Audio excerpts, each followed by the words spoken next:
Evangelho de hoje é de Lucas, capítulo 4, versículos 16 a 30. Naquele tempo, veio Jesus à cidade de Nazaré, onde se tinha criado. Conforme costume, entrou na sinagoga no sábado e levantou-se para fazer a leitura. Deram-lhe o livro do profeta Isaías.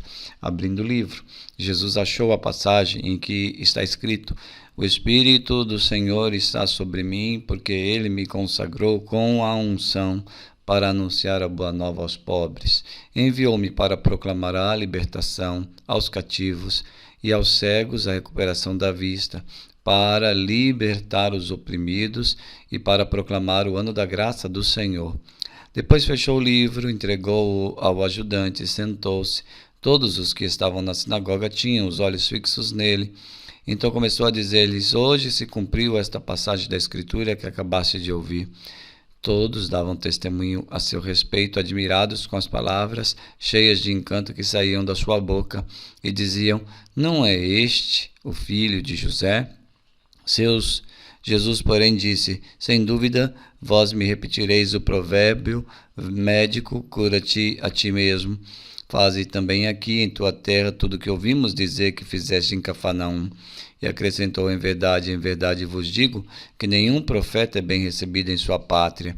De fato, eu vos digo, no tempo do profeta Elias, quando não choveu durante 3 anos e 6 meses, e houve grande fome em toda a região, havia muitas viúvas em Israel. No entanto, a nenhuma delas foi enviado Elias, senão a uma viúva que vivia em Sarepta, na Sidônia. E no tempo do profeta Eliseu, havia muitos leprosos em Israel, contudo nenhum deles foi curado, mas sim Naamã, o sírio. Quando ouviram estas palavras de Jesus, todos na sinagoga ficaram furiosos e levantaram-se e o expulsaram da cidade. Levaram-no até o alto do monte sobre o qual a cidade estava construída, com a intenção de lançá-lo no precipício. Jesus, porém, passando pelo meio deles, continuou o seu caminho. Palavra da salvação. Comentário ao Evangelho. Jesus, ele era plenamente judeu, por isso nós vemos hoje que ele frequentava a sinagoga, ele pegou o livro da Palavra de Deus, que naquele contexto histórico eram rolos, na verdade. Então ele abriu esse rolo, leu uma leitura de Isaías e explicava a palavra para aqueles que estavam ouvindo, que era algo bem importante isso. Mostrar-se letrado e entendedor da Escritura denotava que era uma pessoa com potencial de ser, por exemplo, um mestre. Daí que tantos chamam Jesus no Evangelho de mestre, rabi, ou rabino, porque ele lia, nem todos conseguiam, eram alfabetizados, conseguiam ler. Além do mais, Jesus conhecia as Escrituras. Então Jesus tinha essa fama, de ser um rabi.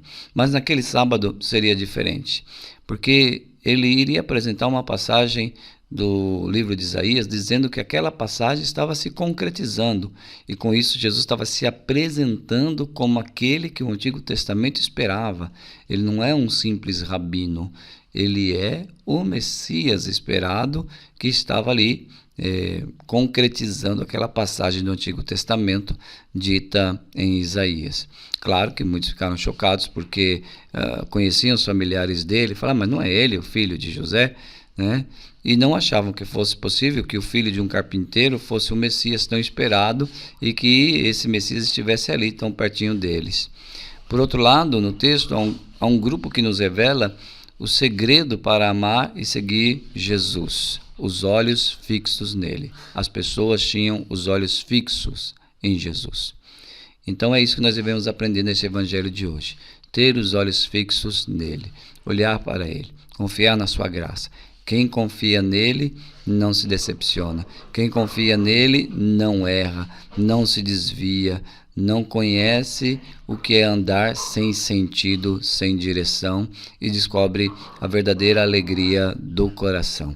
Então, vamos fixar os olhos no Senhor. Mesmo que tudo pareça tão difícil, mesmo que tudo pareça tão complicado, mantenhamos os olhos fixos nele. Vamos à nossa oração. Hoje, Jesus, nós te pedimos essa graça de mantermos os olhos fixos no Senhor. Por mais que haja tempestade em nossas vidas, Nós queremos manter os nossos fixos no Senhor, porque o Senhor é o sentido, é a direção, é a segurança. Glória ao Pai, ao Filho e ao Espírito Santo, como era no princípio, agora e sempre. Amém.